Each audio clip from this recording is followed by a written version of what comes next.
আসসালামু আলাইকুম। পঞ্চম শ্রেণীর শিক্ষার্থীদের বাংলা তোমাদের মডেল টেস্ট বা নমুনা প্রশ্নের মানদণ্ড নিয়ে তোমাদের আজকে উপস্থিত হয়েছি। তোমাদের পরীক্ষাটি কেমন হবে, কিভাবে হবে, এটি সম্পর্কে অনেকেই তোমরা কমেন্ট করেছো। আমি তাদের জন্য আজকে মূলত তোমাদের এই ভিডিওটি তৈরি করা।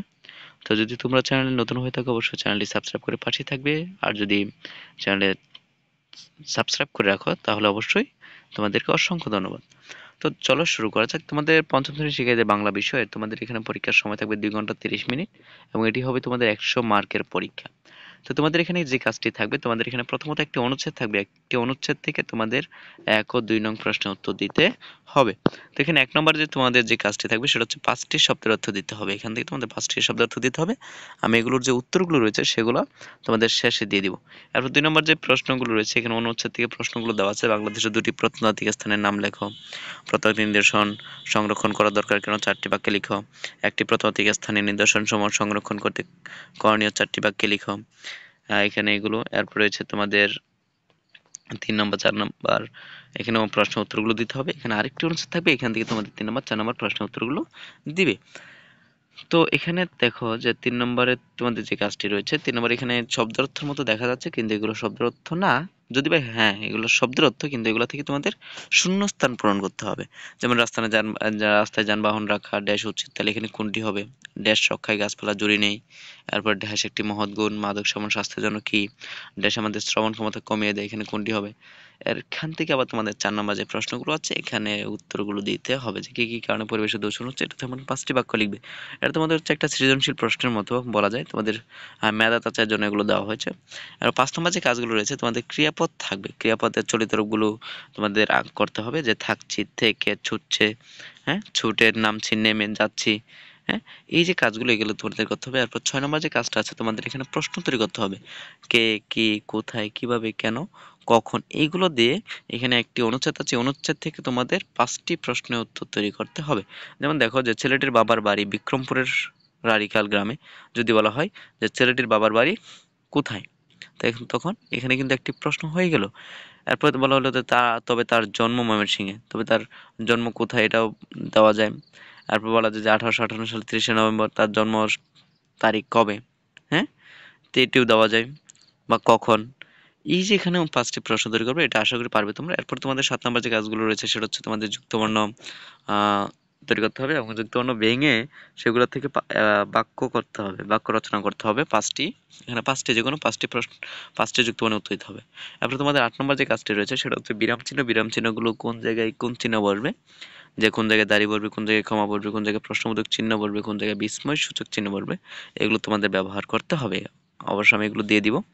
এরপর দেখা যাচ্ছে 9 নম্বর যে তোমাদের কাজটি রয়েছে, এখানে বলছে নিচের যে কোনো 5টি বাক্য এক কথায় প্রকাশ লিখো।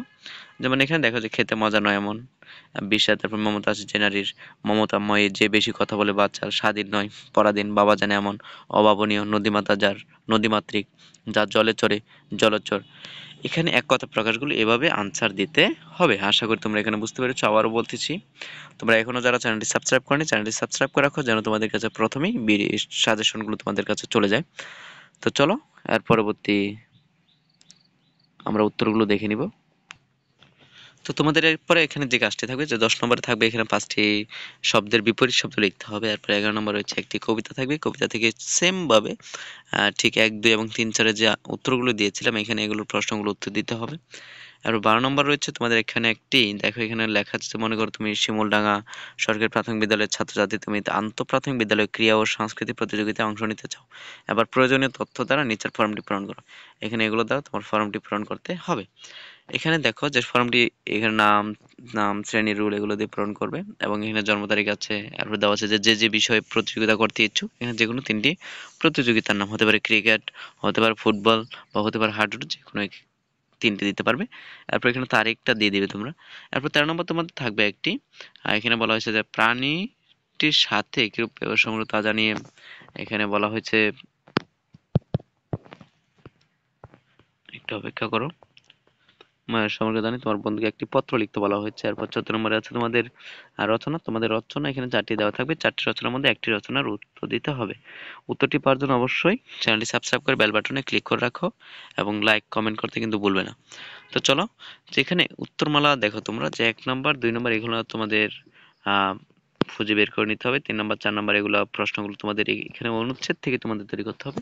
5 নাম্বার যেটি আছে থাকছি, থেকেছিলাম, ছুটছে, ছুটছি, ছুটছিল, নামছি, নেমেছিলাম, যাচ্ছি, যাচ্ছিলাম, খাচ্ছি, খাচ্ছিলাম, আঁকছি, এঁকেছিলাম, বাজছে, বেজেছিল।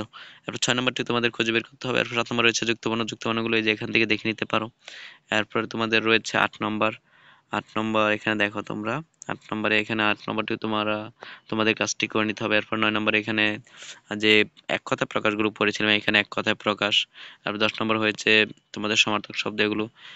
আশা করি তোমরা এখানে বুঝতে পারছো। বাকি কাজগুলো তোমাদের নিজে থেকে এগুলো করে নিতে হবে। ধন্যবাদ প্রিয় শিক্ষার্থীরা পুরো ভিডিওটি দেখার জন্য।